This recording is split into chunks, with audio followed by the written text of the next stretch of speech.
আসসালামু আলাইকুম বন্ধুরা, কেমন আছো সবাই?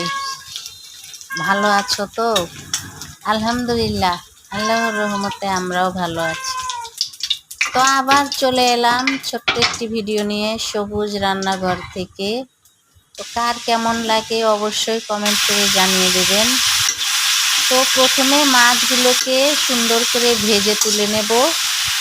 তারপরে কড়াই বসিয়ে দিয়ে দিব পরিমাণ মতো তেল।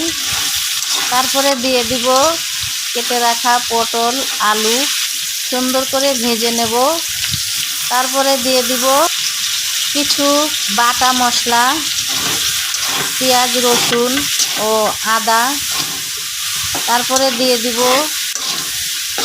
লাল মরিচের গুঁড়ো, ধনে গুঁড়ো, জিরে গুঁড়ো সুন্দর করে অ্যাড করে নিয়ে তরকারিগুলোকে সুন্দর করে কষিয়ে নেব। প্রায় কষানো শেষ। দিয়ে দিব পরিমাণ মতো ঝোল, যে যতটুকু ঝোল পছন্দ করে সে ততটুকুই অ্যাড করতে পারেন। তারপরে দিয়ে দিব কেটে রাখা ঢেঁড়স ও টমেটো দিয়ে তরকারিগুলো সুন্দর করে কষিয়ে নেব। কষানো শেষ হয়ে গেলে দিয়ে দিব ভেজে রাখা বাটা মাছ।